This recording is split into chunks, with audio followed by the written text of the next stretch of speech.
কলিজা রান্না করলে কি রং কালো হয়ে যায়? আজকের পর থেকে আর রং কালো হবে না।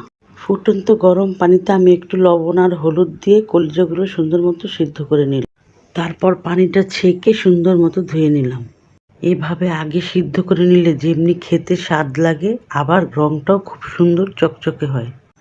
তারপর একটি পাত্রে তেল দিয়ে তার মধ্যে গরম মশলা দিয়ে পেঁয়াজ দিয়ে একটু হালকা বাদামি করে নিলাম। তারপর আমি আদা বাটা, রসুন বাটা, আমি একটা মশলা বেটে নিলাম, ৫-৬টা বাদাম, লবঙ্গ আর কয়েকটা গোলমরিচ আর ২টা এলাচ। তারপর কয়েকটা কাঁচামরিচ দিয়ে দিলাম।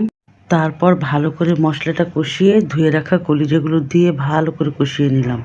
কষানো হয়ে গেলে ঝোলের জন্য একটু পানি দিয়ে দিলাম। জানেন কি, কলিজায় প্রচুর আয়রন থাকে যা রক্ত স্বল্পতা দূর করতে সাহায্য করে।